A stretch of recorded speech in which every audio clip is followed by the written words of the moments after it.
Wonderful. Sounds good. Great. Let's do it.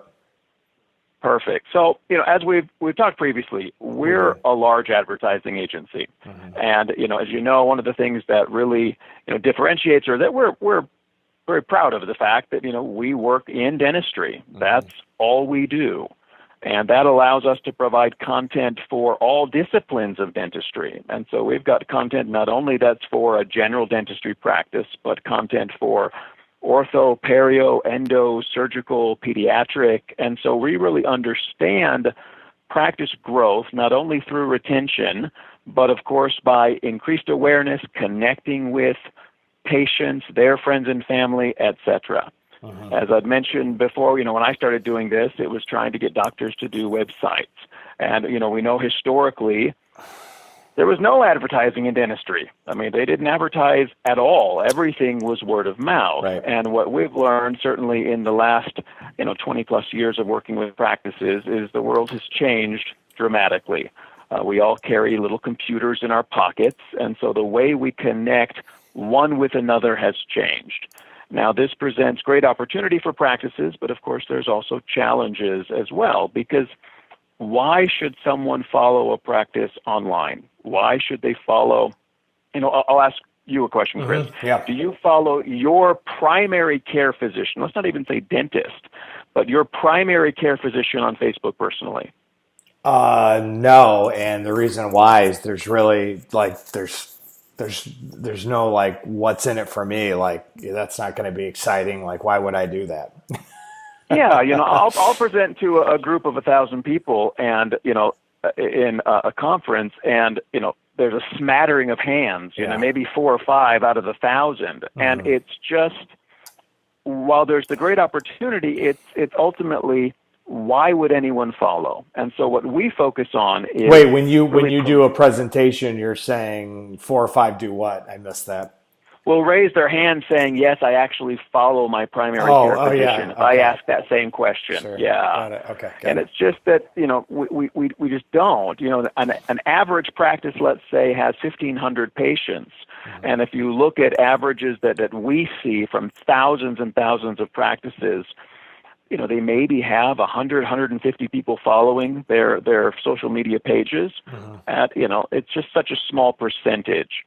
And so what we really focus on is providing not only content, but tools and resources to help practices create that interaction. So we've got a couple of teams. The first team is we have a creative team that all day long what they're coming up with are ideas, where we're coming up with trending content, resources, software to make sure that our practices can have content that's going to be engaging, that's going to help patients want to follow and give compelling reasons for them to.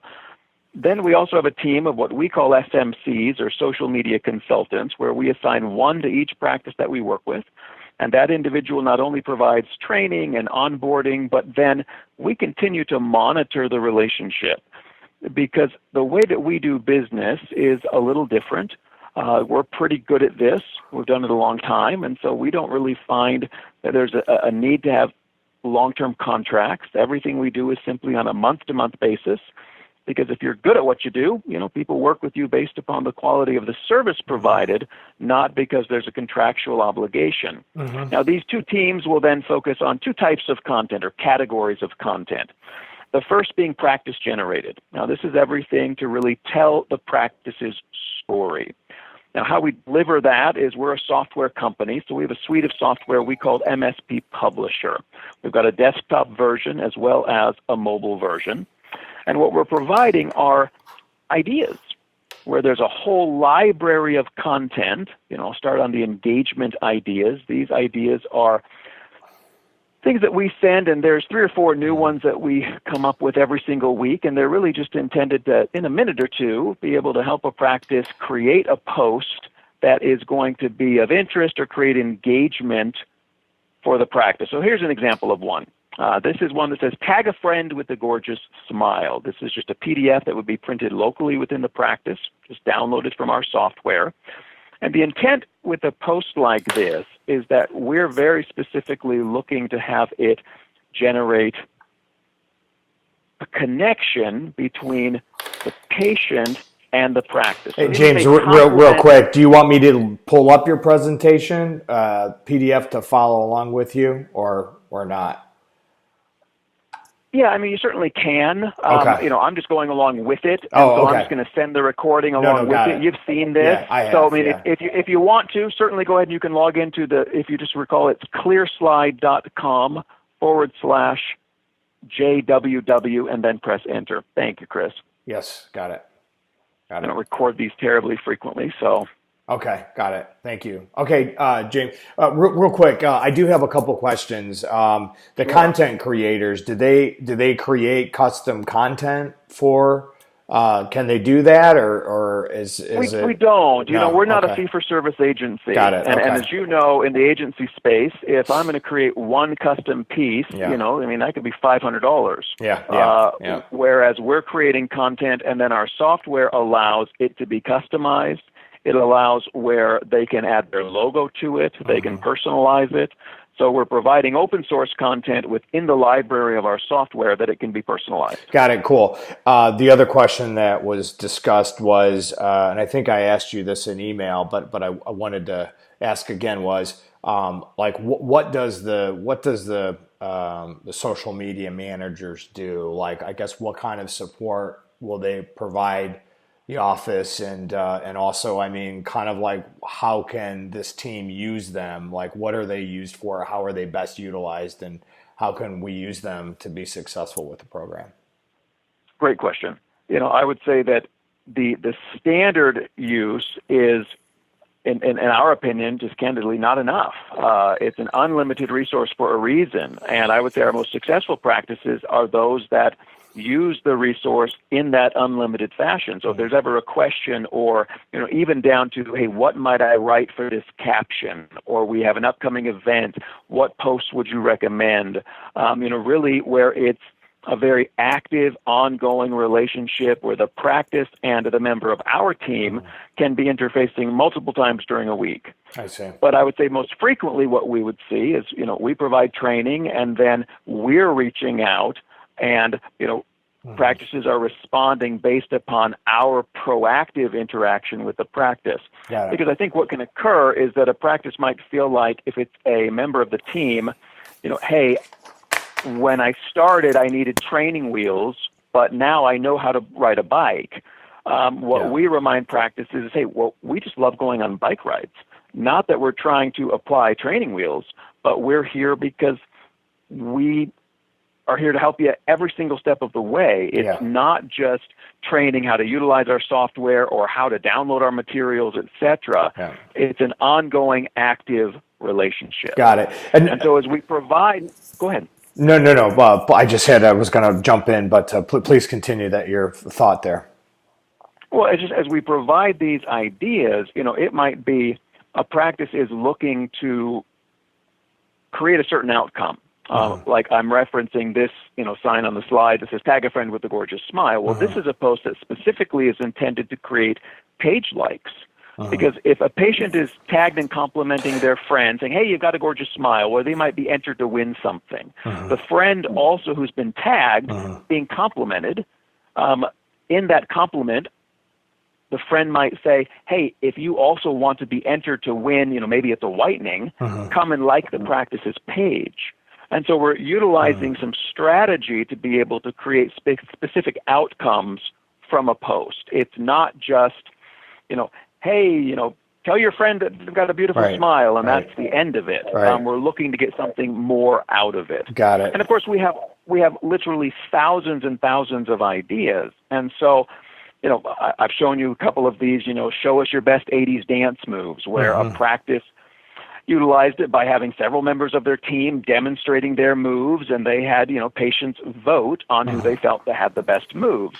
How they can capture that content is through our mobile photo sharing software. And so this can be loaded on an unlimited number of devices within the practice, and content can be captured. In the example we have on the slide here, they're just snapping a photo utilizing some of our materials, and then each one of their social media accounts are connected. So we're going to recommend Facebook, Instagram, Twitter, and Pinterest, and it will automate that posting. So they can, click to post it, and it's going to post to all of them.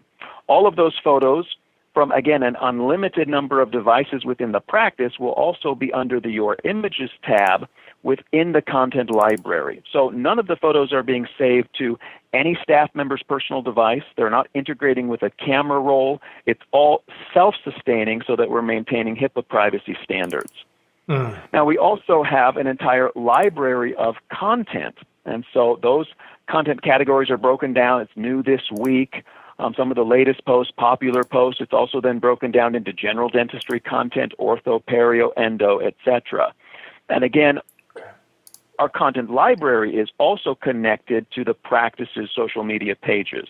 So if a member of the team is going to schedule some content, they can select the idea. When they select a post, our software provides the caption. They select the delivery date and time, and then our software will post. So what we would typically see is a practice might be scheduling out 2 to 3 weeks in advance. And so a team member would sit down for 15, 20 minutes, schedule out the content, and then our software will post for them. So the day-to-day posting is not worrying about it day in, day out, but utilizing our content, our ideas, and then scheduling that content out in the future.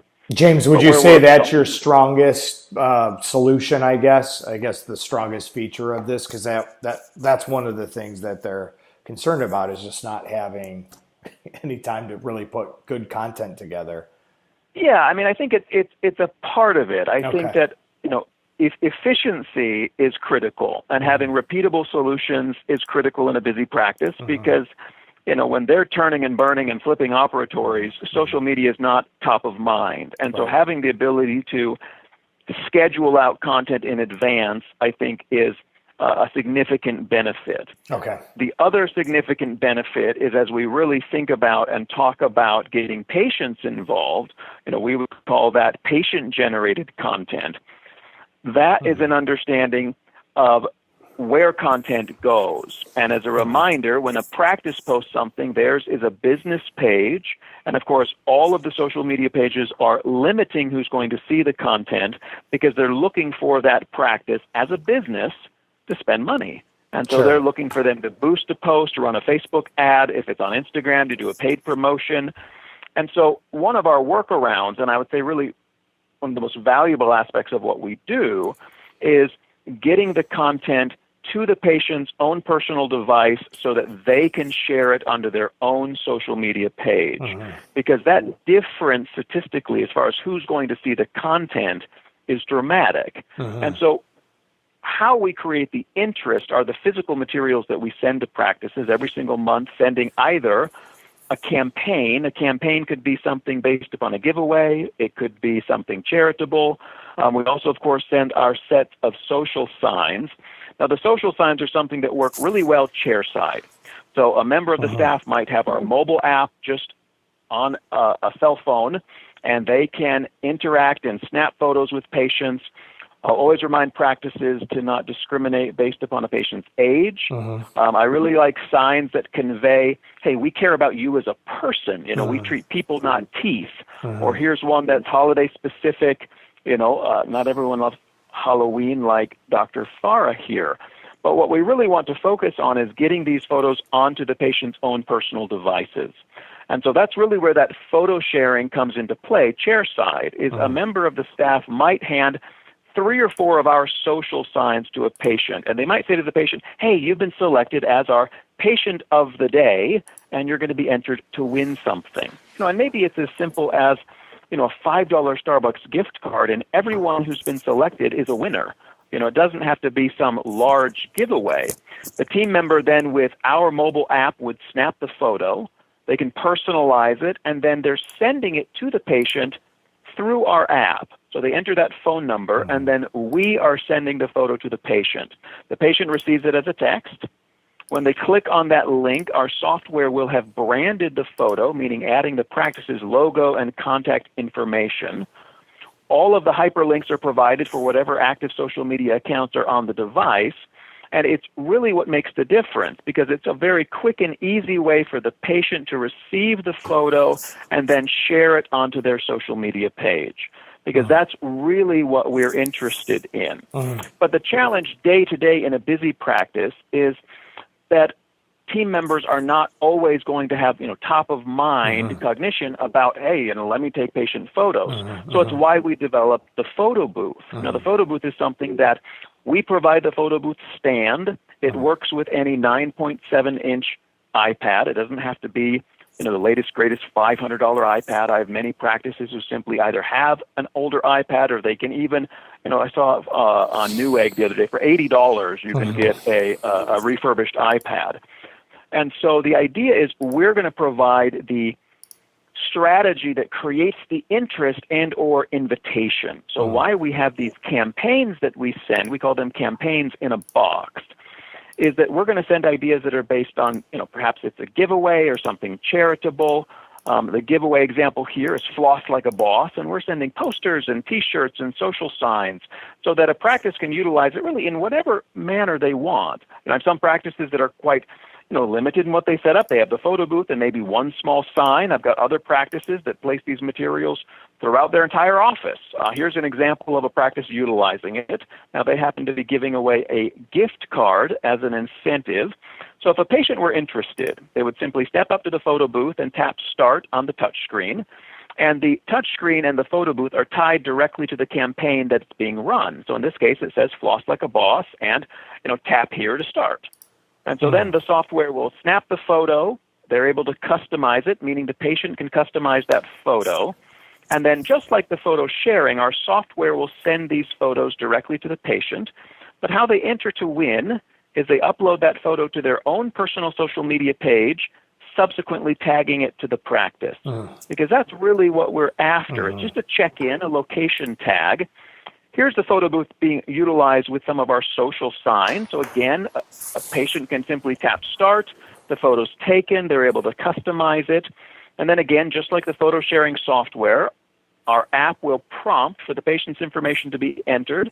And then we are sending that photo to the patient. Now, the idea behind this simply, we call it patient sharing technology, is to get the photo to the patient where they can share it. And of course, if they're posting this publicly to their own page, there's no HIPAA because they're publicly disclosing.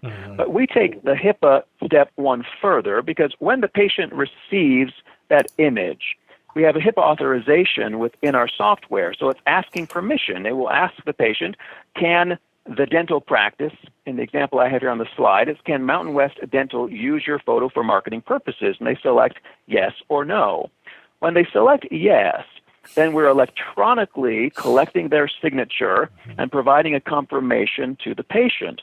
Thank you for letting us use your photo. Then this photo is notated and marked within our content library with that signed HIPAA authorization. Those are stored in a HIPAA secure server, but they can be downloaded for the practice file at any time. So now, whether the patient has shared the photo or not, the photo can be used by the practice. So we're tracking that so that the practice is aware of what photos they can or shouldn't use. So we're providing that as well. Another type of campaign that I'm really fond of is our charitable campaigns. This is what we did last year in the month of October to support breast cancer research. It's called Put on Pink.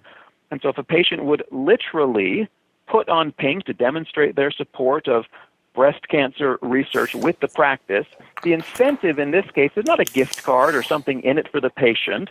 It's that the practice would make a small donation to breast cancer research on the patient's behalf. So it's really that charitable effort that goes so far. Now, with all of our campaigns, there's always something we look to go viral. And with Put on Pink happened to be the tutu. There's some doctors holding a sign that if the post gets a certain number of likes, well, hey, they're going to wear this hot pink ballerina's tutu for an entire day.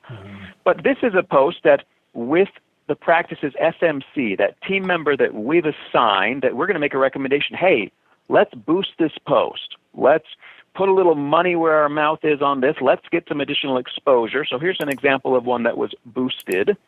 This is Dr. Ayers. He has two practices in the Carolinas, just outside of Charlotte. I don't think it hurt. He's wearing his granddaughter's pink crown in this shot. But this single post was seen by just over 635,000 people. Now, of course, we didn't invent how social media marketing works, but we absolutely have invented how to leverage it for our dental practices, because it's just not quite as intuitive as one might think. Traditionally in social media, you think, hey, I'm going to post something, might be a goofy image, and woo, as a practice, we're going to grow. And it just doesn't work that way. It's really about where does the content go. As counterintuitive as this is, success is based upon what happens when it leaves a practice's page, far more critically than what happens actually on the practice's page.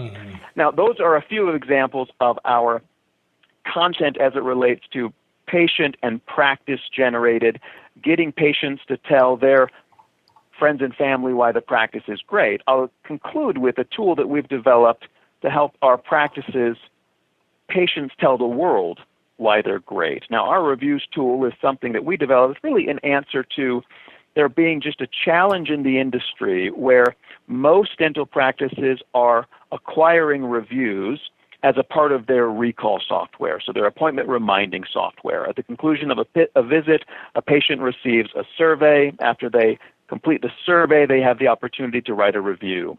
But the vast majority of those reviews go to the recall platform, or be Solution Reach or Demand Force or Lighthouse or Revenue Well.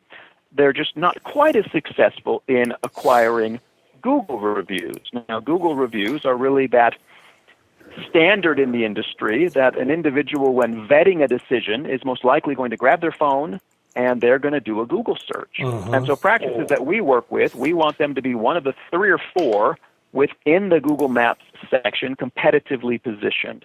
And so why we provide this tool is just a way to have their staff be able to connect with the patient in a positive way. If a patient expressed appreciation, a member of the team might simply ask, hey, would you mind sharing your experience? Then that team member can go either to a desktop or to our mobile version of the app and simply enter the patient's name and number, and we are immediately sending a text message to that patient.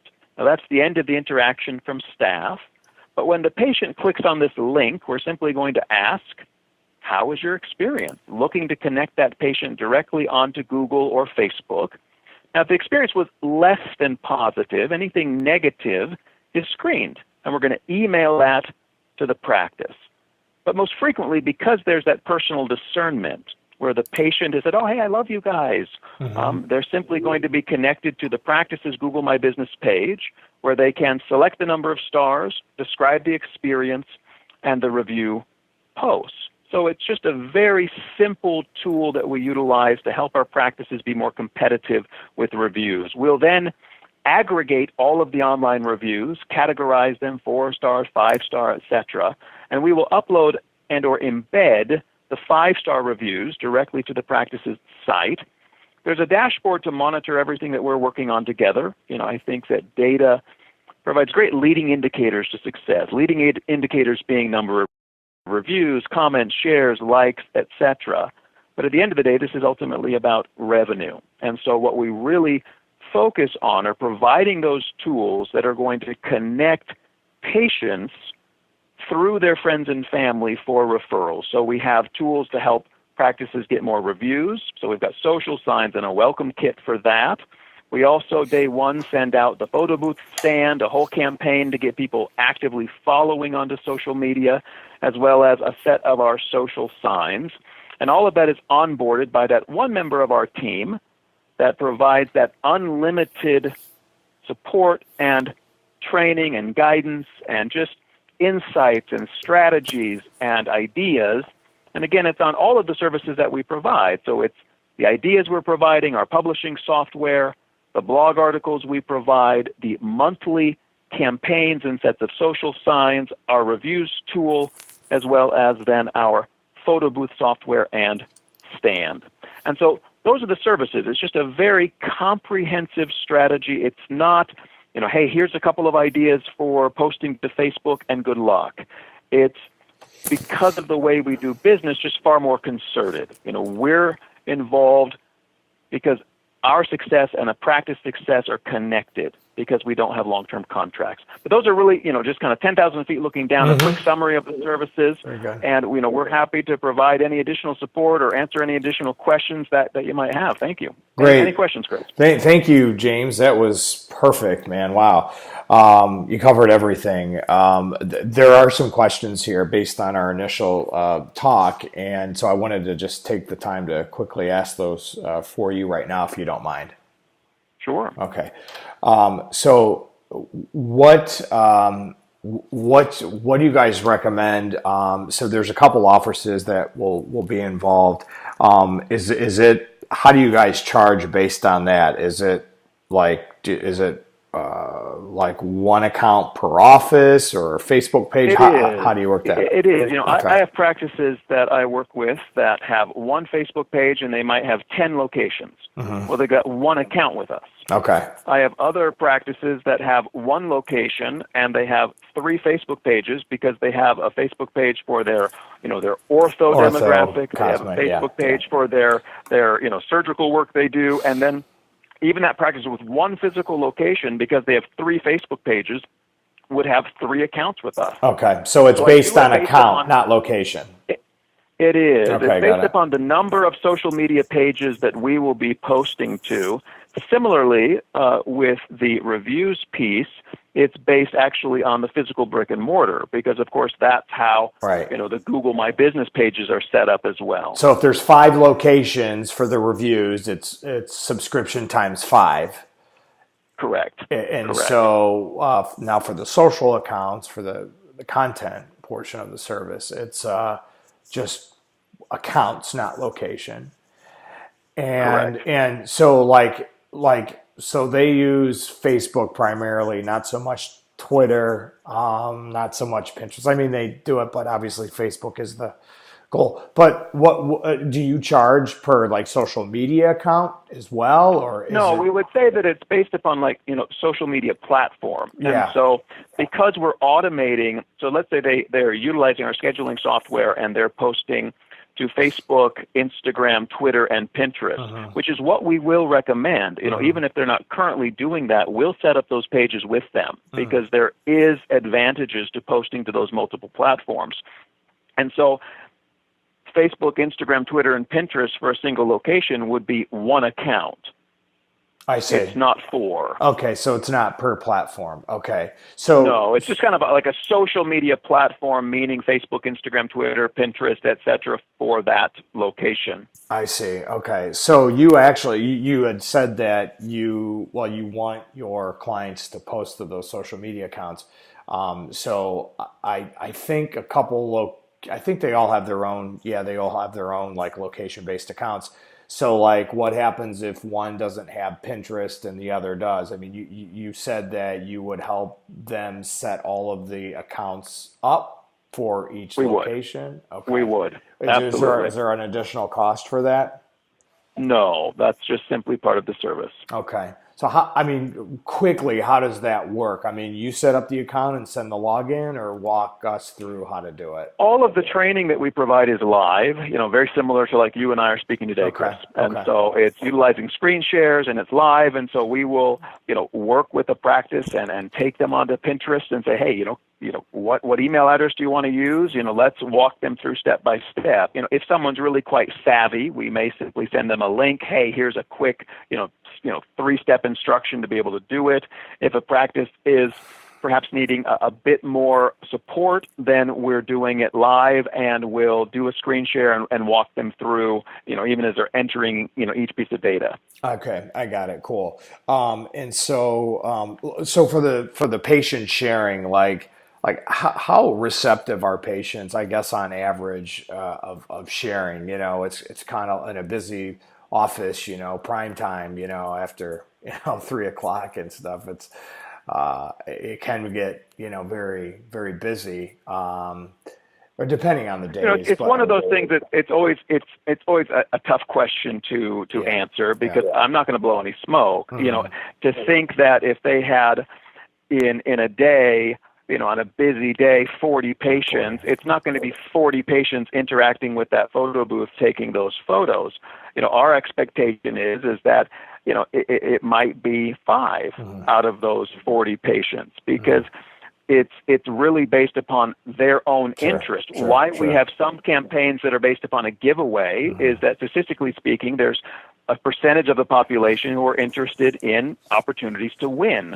Why we do charitable strategies is there's, really it's a very different percentage of that population who are more likely to do something for someone else than if there's something in it for themselves. So we're providing a whole an ever-changing strategy, because then we're monitoring the success as well. Why that social media consultant is working with the practice is, we're talking about like where the photo booth is placed within the practice. Let's try it in this location for a week, another location for a week. Let's look at the success, because perhaps having it in a specific office in a more private space within the practice is more beneficial than having it in the general waiting area. So we'll work with practices to find success, because our success is intrinsically connected to that practice's.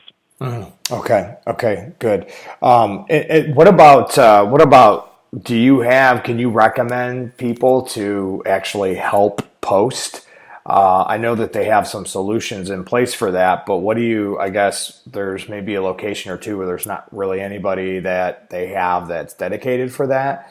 What do you recommend that we do to? What I typically would say within a practice is you'd want to have one team member who, because they have feet on the ground, would be involved working with us to schedule out content, because that's the one thing that we can't provide. We're just not there. Yeah. But that being said, our software, being a software company, we can't completely automate the entire process where we're simply selecting the content and posting it. Now, that's not it's not preferential, because, of course, having someone involved day to day is preferred.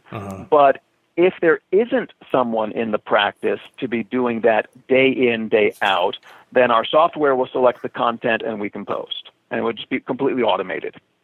Oh, so there is a feature where you guys can help with the posting. Absolutely. Oh, okay. All right. I was totally unaware of that. Is there a cost for that? There's not. It's just part of the service. And it's the same thing with our reviews tools. With every aspect of what we do, we can have it be 100% automated where there's no involvement from the practice. What I present as we go through talking about our services is always best practices, saying, a hybrid approach is always what we would recommend, having as much involvement from the practice as possible, but when there's a shortfall, hey, we're going to step in with technology to solve that. Okay, so just 1 second on that, because that's kind of a big plan B for them too in some locations. Is so how does that work? They just connect the pages, and then your software goes through and just schedules stuff every day, basically. We're gonna as far as the frequency, we're gonna post on Tuesdays and Thursdays when it's automated. Oh, okay. So twice a week. Okay. Twice a week. Okay. Now, when it's the practice being involved, I recommend posting daily, simply because they're more likely to have their finger on the pulse of what patients are going to connect with. So that frequency, there's no, and we're not, as we're selecting content, if it's an ortho practice, we're not posting, pediatric content or general dentistry content. We're going to be posting content that is appropriate for that practice. I see. Okay. Oh, okay. Well, I didn't know that. How many?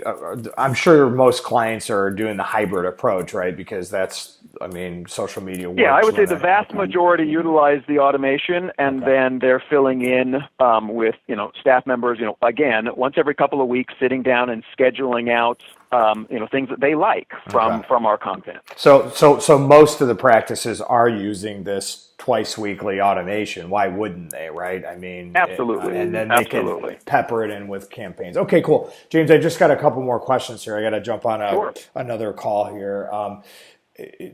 So I think I heard from our first talk, you guys have 7,000 people using this, right? Is that right? Did I hear that number right? Correct. Okay.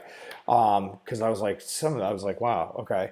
So I just wanted to make sure. Let me see. Last couple questions here.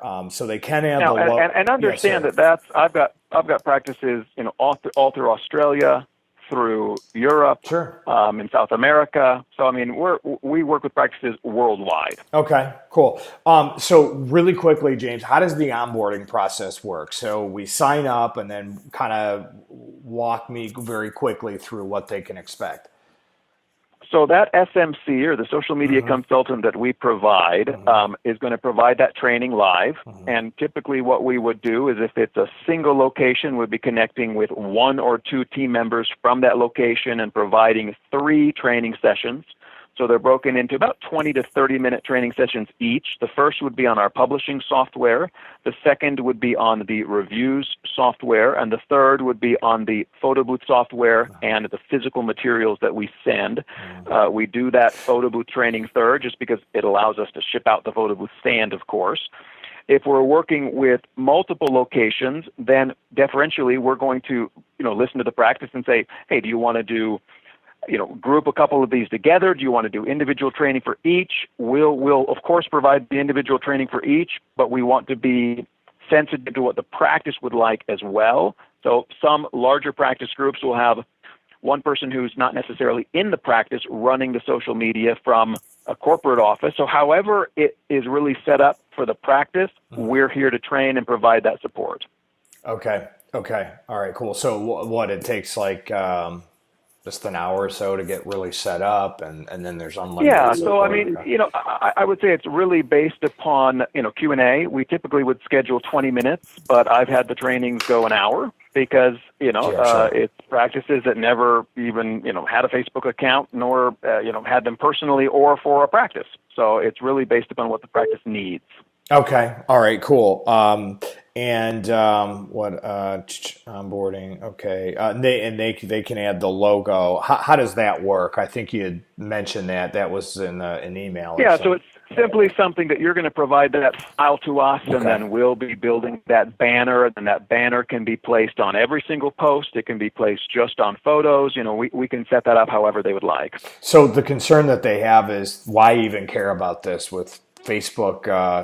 They care about it and they have to, but with Facebook limiting all of the content, the reach, I get the whole patient generated stuff, but I mean, like, you guys are on the forefront of this. Their concern is, with 2% of posts getting shown, is this even going to be a viable thing? What's your thoughts on that? We're gonna recommend a paid social budget monthly. Now it's it might be $25 where we're choosing, 1 or perhaps 2 posts a week and putting $5 on a post. It's not about breaking the bank. It's about really understanding how to leverage what Facebook's algorithm allows. Now, why we want to post with consistency is Facebook is not only looking at who is paying to play, as it were, but Facebook's also looking to see who's a consistent supporter.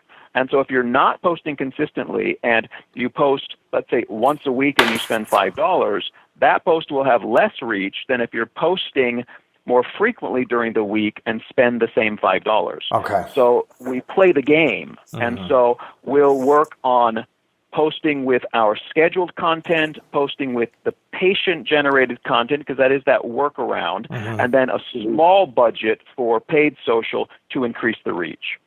Okay, but we would set all that up, right? You could just show us how to do that. Is that absolutely okay? Absolutely, and we're going to make the recommendations of obviously what posts to make, what posts to boost, how much to spend. I mean, again, it's a very hands-on strategy to make sure the practice is going to succeed. So, like, how do you get us that information on, like, what to boost and stuff? Because as we are scheduling content out together, we're going to be scheduling, saying, hey, here's the post. We want you to boost this post and say, put $3 on it, or whatever that, again. Okay. We're making the recommendation for the budget not just as an arbitrary number. It's based upon population density. It's based upon competition in the area, how many practices, because it is it's a strategy to make sure that you're going to have some penetration into the audience. I see. Okay. All right. Well, that was something that I didn't know, because one of the things was like, we should just pay for stuff. But you're saying you offer a blended strategy. I mean, really, both need to happen. Yeah, you got to do both. We were posting long before, Twitter and Instagram ever existed, and it was the wild, wild west. It was all free, and as we've, just experienced this change, of course, we're going to help you just be effective with that because we've experienced it. And so it is a hybrid approach, but it's not just about breaking the bank. You don't just throw money at it. It's just a more strategic approach. So with the paid ads, when you're doing these 2 weekly Tuesdays and Thursdays, is that generally what you're saying to boost, more or less? Say, hey, boost this stuff? No, because those aren't the posts that you want to boost. The posts that you want to boost are those that, let's say it's a member of staff's anniversary and they've been at the practice for 2 years, and you're saying, happy anniversary, Sarah. You've been with us for 5 years. It's personalized content that you want to boost, because we have to remember that social media is people connecting with people. And so the more content that we can have that's personalized to the practice, it's why we have the photo sharing. It's why we have the photo booth, so that we can capture that content. Is that boosting to the fan page, just their fans, or is that boosting like outside of their little local area? It's both. Okay. It's certainly looking to see, well, if they have an audience size that's sufficient, then it may be providing the most traction to boost just into their audience. But if they're still in the initial stages of growing their audience, then we want to boost geographically and boost demographically around the practice. Got it. 2 more questions here is they have, some locations have over 1,000, another one has close to 3,000, but a couple other have like less than 500 around there. So how do you guys have ways to acquire likes and stuff like that? Or content? But it's organic, post-based, because there's somewhat nefarious resources out there that you can buy followers, but they provide no benefit because it's this idea of, it's kind of like self-aggrandizing or self-gratification. Oh, we've got 5,000 people following, but if it's not people that matter to the practice, they're worthless. Okay. And so I use that example of, hey, tag a friend with the gorgeous smile. That friend who's been tagged, if they want to be entered to win, they like the practice's page. So we utilize strategies. We also do that with our charitable strategies, kind of like matching donations. Hey, share this with your friends, and whatever friend will come and like the page will donate, a quarter, whatever it might be. So we use strategies all the time to get people attracted to the page to take action. I got it. And I mean, are we expected to like interact with the folks, our customer reps, or is this kind of something we can just watch and learn and do on our own? Yeah, I mean, this is something that, again, like learning to ride a bike, I always say it's case dependent, because there's going to be some people that really get it quickly and they're just off to the races. There's going to be others that every single month as we're meeting that it's okay, a reminder, okay, you've got to make sure you're riding straight. Let's make sure that we're riding on the sidewalk. I mean, it's case dependent. I see. Are reviews critical in this program? Yeah, I mean, I think that we all know that how we vet things today, even if let's say my brother refers me to something, my default move is still going to be grab my phone and Google whatever he referred to say, hey, I want to see what a larger, consensus opinion is going to be. So reviews are absolutely critical. Now they're using a bird eye software, but it just doesn't seem personalized when we looked at it. They're looking for something more. I mean, we developed this for, of course. I mean, when we started doing this, there really wasn't anyone. Now there's Weave, Podium. I mean, there's a whole series of others. I would say where ours finds the greatest success is that it's based upon training the practice and spending time with them, so that within a patient visit, they determine what is the best time to have that conversation, when is the best time to say, hey, we'd love your feedback, when do you send a text message, how do you monitor that, how do you follow up? And so we've just done this for so long that we can really help a practice acquire reviews in a very efficient way. It's not simply just the ability to send a text message. It's also just understanding how a dental practice functions. And so within a patient visit, what is the most appropriate time to gather that feedback. And so we'll help the practice with that. Okay, awesome. The last thing was they had asked about these daily emails that they read in the somebody read, maybe it was me in this testimonials, and you sent me some examples of that I think I'm not really sure what that is and how I can relate that back. Is that the daily emails like, hey, post it's just samples this of content? Yeah, okay. I mean, what we really want to drive everyone to is the publishing software, because that's really the hub and the resource. What the content we're sending via email is just a reminder, hey, here's some cool stuff. I see. And so it's just simply the idea of let's try to maintain some top-of-mind presence. Not that there's an expectation that they're utilizing that content directly from the email. They can, but preferentially it's driving them to the publishing software because that's just so much more robust than an email. I see. So are these sent daily, weekly? I mean, how often can they expect to get these? It's something that for years and years and years we did it daily, and what we found is that the open rates just over time decreased so much because people were trained and conditioned just to go to the publishing software. And so initially what we'll send them daily, and over time, as we get practices to go to the software, then they'll become weekly. Okay. All right. That makes sense. And then the other last concern is the social signs, like in HIPAA. This is the last question here. I got to run. I think you got to run too here. But what is? I mean, like when people do the social signs, like is that well received with the patients? I guess. I mean, or do they need HIPAA signature to actually do the social signs? And again, that's managed by our photo sharing software. And so both, if it's with our photo sharing software chairside or with the photo booth, the photo's taken, our software sends the photo to the patient. They're asked right within the software, can the practice utilize the photo? And there is that HIPAA document that they sign electronically right within our software. So we're managing each aspect of HIPAA.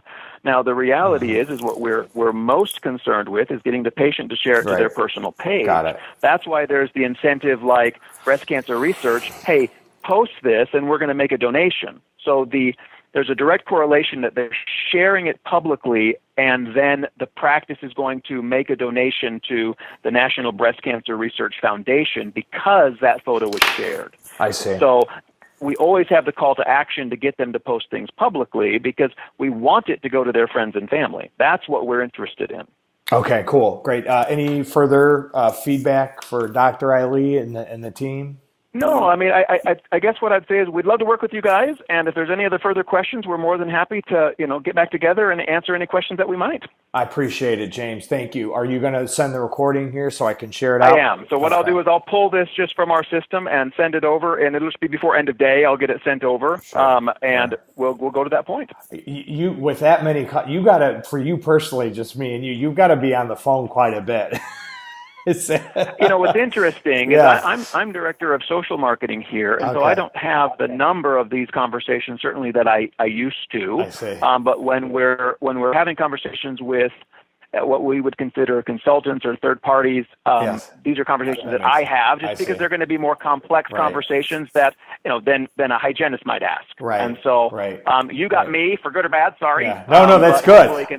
I'm just saying you're very good on the phone, and you delivered the information with a bow, and I think the party will be I appreciate it so much. Yeah, James, thank you. We're thrilled to help in any way that we might. So I'll get this stuff sent over. Then just let us know how we can help. Okay. Thank you, James. Have a great day. Absolutely. Take care. We'll talk soon. Okay. Yes, sir. Bye-bye. Yeah. Bye-bye. Bye.